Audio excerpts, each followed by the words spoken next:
আজ পর্যন্ত কোনো জবাব নাই এই জাতির সামনে। কেন সেদিন মুক্তিযুদ্ধের সর্বাধিনায়ক পাকিস্তানি আর্মির আত্মসমর্পণ অনুষ্ঠানে থাকতে পারলেন না? কেন তাকে পদে পদে অপমানিত করা হয়েছে? কেন তার স্বীকৃতি নেই? কেন যিনি স্বাধীনতার ঘোষণা দিয়েছিলেন জিয়াউর রহমান সাহেব, তার স্বীকৃতি নেই? সকলের অবদানকে মান করে আমি আগেই বলেছি, একটা পরিবারের সম্পদে পরিণত করেছিল বাংলাদেশের স্বাধীনতা। মুক্তিযুদ্ধের চেতনা যারা জাতিকে শোষণ করেছে, ধোঁকা দিয়েছে, জুলুম করেছে,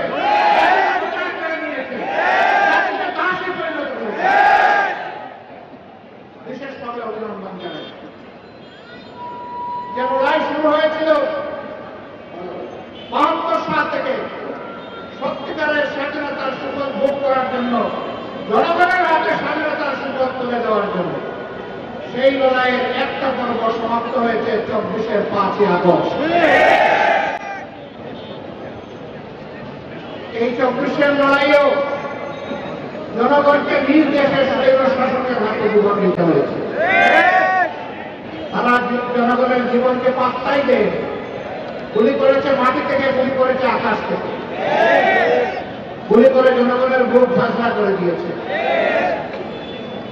এই লড়াইয়ের প্রতীক হচ্ছে শহীদ আবু সাঈদ। হাতের মধ্যে কোনো আগ্নেয়াস্ত্র ছিল না, বোমা ছিল না, ককটেল ছিল না, একটা স্টিক নিয়ে এসে দাঁড়িয়েছিল। সে বলেছিল, বুকের ভিতরে তুমি ছোট, বুক পেতেছি, গুলি কর। সেই জ্বরটা কি ছিল? সেই জ্বরটি একটা তার ছিল? নিশ্চয়ই না। বাংলাদেশের অধিকার কেড়ে নিয়ে, জনগণের অধিকার কেড়ে নিয়ে, জনগণকে যে দাসে পরিণত করা ছিল, সেই ঝড় তার বুকের মধ্যে ছিল।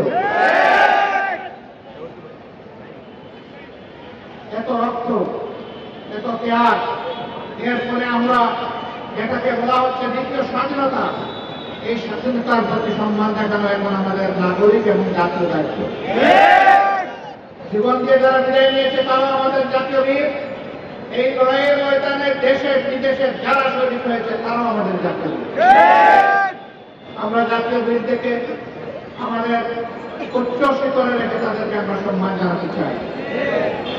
জাতীয় বীরদের এই অবদান কোন ব্যক্তি, কোন পরিবার, কোন গোষ্ঠী, কোন দলের লোক দৃষ্টির সামনে এটা যেন হারিয়ে না যায়। বাংলাদেশের জনগণকে পাহারা দিতে হবে। পাহারা দিতে পারবেন? ৩৬৫ দিন, বছরের পর বছর, যুগের পর যুগ, শতাব্দীর পর শতাব্দী, আমাদেরকে তৈরি হতে হবে ইনশাআল্লাহ। আজকের এই র্যালি থেকে আমরা জানিয়ে দিতে চাই, বারবার বুকে রক্ত দিয়ে যে জাতির স্বাধীনতা আনতে পারে, সেই জাতির সন্তানেরা আর এই স্বাধীনতা কাউকে আর চিন্তাই করতে দেবে না ইনশাআল্লাহ। আমরা সবাইকে ধৈর্যের সাথে বাংলাদেশ গঠনে অবদান রাখার জন্য অনুরোধ জানাবো। কাউকে যেন কোনো অস্থিরতা পেয়ে না আসে। আমরা পরিষ্কার বলে দিয়েছি, ১৫.৫ বছরের কিছু আবর্জনা, কিছু জঞ্জাল তৈরি হয়েছে। এই জঞ্জাল পরিষ্কার করতে হবে। নির্বাচনের সুষ্ঠু পরিবেশ নিশ্চিত করতে হবে। জনগণের ভোটার তালিকা শুদ্ধ এবং সুস্থ করতে হবে। দেশের জনগণের করতে হবে।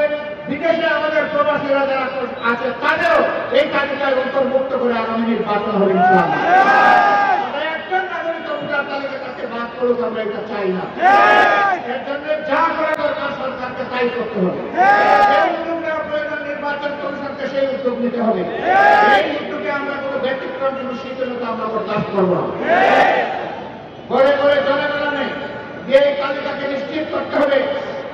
যারা চুরি করে ভুয়া ভোটার হয়েছে, একাধিক জায়গায় ভোটার হয়েছে, তাদেরকে এখান থেকে পাক সাফ করে ফেলতে হবে। যারা জুতা দিয়ে একাধিক জায়গায় ভোটার হয়েছে, ওরা আদৌ ভোটারের যোগ্য কিনা সেই সিদ্ধান্ত নিতে হবে। সম্মানিত দেশবাসী, আজকে কথা বলার জন্য আজকে আল্লাহ তাআলা শুকরিয়া আদায় করেন।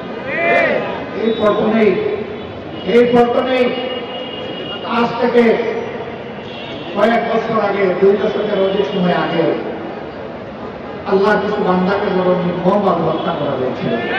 এরকম সময় আজকে সময়ের কথা বলছি, এইরকম সময় স্পষ্ট দিবালিতে 28 অক্টোবর 2006 সাল নিশ্চয়ই জাতীয় স্মৃতি থেকে এটা হারিয়ে যায়। সেই দিন বাংলাদেশ পথ হারিয়েছিল। আবার এই বাংলাদেশের পথ যেটাকে আরো অনেক রক্ষা দিতে হয়েছে। কি অপরাধ ছিল আমাদের সেই বন্ধুদের ভাইদের? তাদের কোনো অপরাধের কথা আজ পর্যন্ত কেউ বলতে পারবো না। নিরপরাধী মানুষগুলোকে পিটিয়ে শুধু হত্যাই করা হলো না, তাদের নিজের নিতল প্রভাব উঠে তারা লাফালাফি নাচানাচি করেছে। এরা মানুষ না পশু, পশু নয়। ভাষায় এরা পশুর থেকে নিকৃষ্ট। আল্লাহ প্রথমে বলছেন বিবেক দিয়েছে, বিবেক অনুযায়ী কাজ করে নাই। আল্লাহ বলছেন এরা পশু।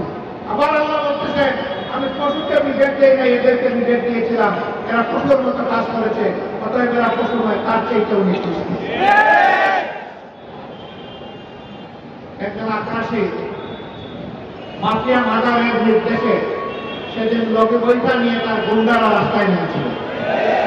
তারাই তার নির্দেশে হত্যা করেছিল।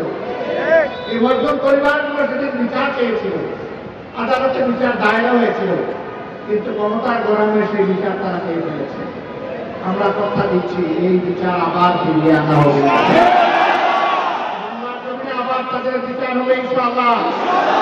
এর পরবর্তী পর্যায়ে শাহবাগীদের দাবিতে যাদেরকে হত্যা করা হয়েছে, খুন করা হয়েছে, তাদেরও বিচার আবার ফিরিয়ে আনা হবে ইনশাআল্লাহ। যে সমস্ত শাহবাগীরা সেদিন বাংলাদেশকে চ্যালেঞ্জ করে পাল্টা সরকার গঠন করেছিল, জনগণ তাদেরও বিচার চায়। এক দেশে দুই সরকার, এক সরকার বসে আছে পার্লামেন্টে, আরেক সরকার বসে আছে শাহবাগে। পার্লামেন্টের সরকারের কোথায় জাতীয় পতাকা উঠে না নামে না, শাহবাগের সরকারের ভুয়া সরকারের কোথায় পতাকা উঠে আর নামে।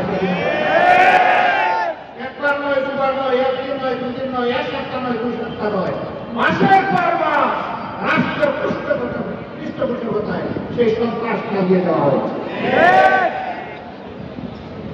বাংলাদেশ সাক্ষী, বিশ্ব তুমি সাক্ষী। আমরা অন্যায়ের কাছে মাথা নত করিনি, আমরা অন্যায়ের কাছে মাথা নত করবো না ইনশাআল্লাহ। আমরা প্রিয় দেশের স্বাধীনতা, সার্বভৌমত্ব কোন আগ্রাসী, কোন হেজিমনিস্টের কাছে আমরা বিক্রি করবো না, করতে দিব না। যারা বিক্রি করেছিল আজকে তারা পালিয়ে দিয়ে ওখানেই আসবে। তারা এদেশকে নিজের দেশ মনে করতো না, কারণ এদেশে তাদের বাচ্চা কাচ্চা বসবাস করতো না। তাদের বাচ্চা কাচ্চাকে নীরবে বাংলাদেশে পাঠিয়ে দিয়ে দেশকে তারা সন্ত্রাস প্রভাবিত করে ত্রাসের মাধ্যমে দেশকে তারা শোষণ করেছিল। প্রতিশোধ নিতে এসেছিল। আপনারা জানেন কিসের প্রতিশোধ? আমি জিজ্ঞেস করি সেদিন আপনার পিতাকে কারা হত্যা করেছে? যারা একাত্তরে লড়াই করে ভোট জিতিয়ে যুদ্ধ করেছিল, তাদের হাতে আপনার পিতাকে নিহত হতে হচ্ছে না। আপনারাই জবাব করবেন এর জন্য দায়ী কারা? কারা সেদিন ব্রেক টুটে ছিল? কারা সেদিন নৈক্য সৃষ্টি হওয়া বাংলাদেশকে গোলামীর চুরিতে পরিণত করেছিল?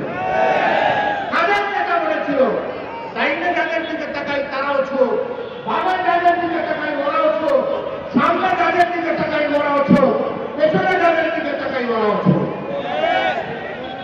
কাদের নেতা বলেছিলেন, কাদেরকে বলেছিলেন উদ্দেশ্য? সেই জবাব আজকে তাদেরকে বুঝতে হবে। তাদের প্রতিশোধ জনগণের উপর নয়, প্রতিশোধ নেন আপনাদের অপকর্ম সংগঠনকারীদের। আশ্চর্য বিষয়, তারা বাংলাদেশটাকে টুকরা টুকরা করে বিভক্ত করে হানাহানি হিংসার রাজত্ব কায়েম করে পালিয়ে গিয়ে এখনো বাংলাদেশকে তারা স্থির থাকতে দেয় না।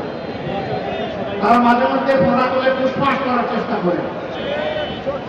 যেই জাতি আপনাদেরকে উচিত শিক্ষা দিয়ে তাড়াতে পেরেছে, সেই জাতি আপনাদের ফোনাও একদম খোলা করে দিতে পারে।